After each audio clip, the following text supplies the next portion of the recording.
Hello, my name is Reginald Kingsbury III, and I am a professional paint taster. My job as a professional paint taste tester is to help companies expand their paint portfolio to senses just beyond sight, but also taste.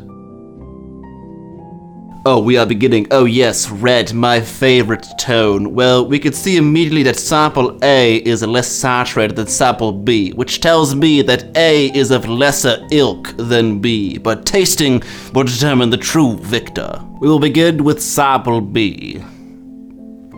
It has a slight bitterness to it, and I believe this company could do with a little bit of my consort if I do say so myself. Sample A is next.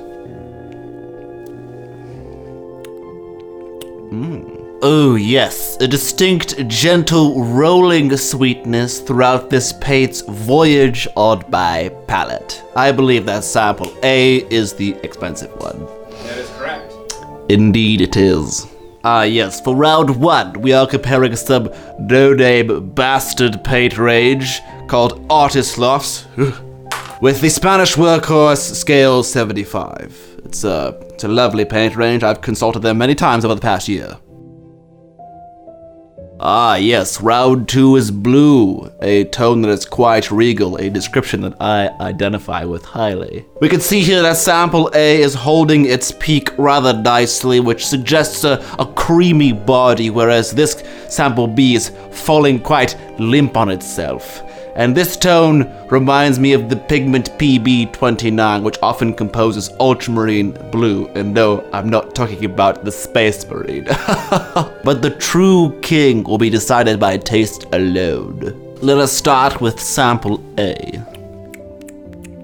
Yes, the familiar flavor and texture of PB29. It jumps off the tongue and races to show you its pride. It's very herbaceous and very yummy. Alright, let's try B now.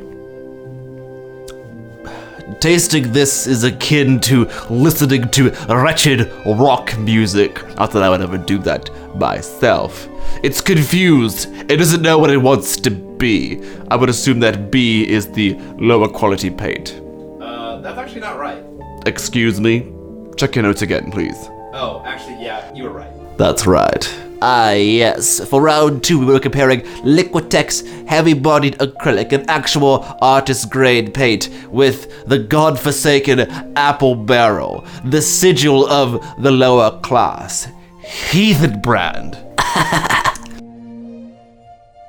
Yes, for round three, we are delving into the world of white paint. And from visual inspection, they look quite similar, but taste will tell the difference between men and the boys. Shall we start with sample A? Yes, quite. Sometimes I wonder if paint ranges have any care for taste at all. This paint is absolutely abysmal.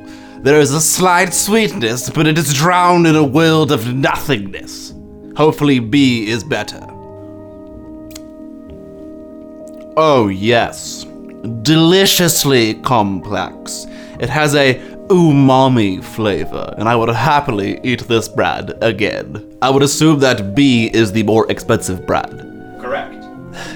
I'm killing it, as the kids say. For round three, we were comparing Yosonia, a brand that's very prolific in the eastern parts of the world, not so much in the western, but a kingly brand nonetheless, with Craft Smart, which undoubtedly is sold in Target or Walmart somewhere in the back aisles. Godless brand.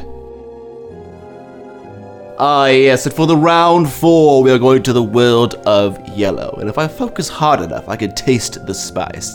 Let's dive right in. Yes, a subtle hum on the tongue, a very welcomed characteristic in the dredges of winter. This is definitely a comfort paint. On to sample B. This one falls completely flat. There is no spice at all. I would imagine that sample B is the cheap one. Incorrect. Yes, quite. Ah, yes, and for round 4, we were comparing Chimera, the Italian stallion, with Anita's all-purpose acrylic, undoubtedly another brand for homeless people. We've tasted many paints today, some very harsh on my palate, others quite enjoyable. We've talked about texture, body, thickness, and I hope you will consider these things on your next paint tasting trial. Reginald Kingsbury, signing out. Hello, welcome to my YouTube channel. My name is Scott, the Miniature Maniac, and I don't actually talk like this. If you're new to my channel, you might not know that I do skits every now and then. If you want to see more of them, there's a playlist that you can click on right here to check them out. And some of my favorite ones are right here. That's it for now. Reginald Kingsbury signing out. There's a flavor.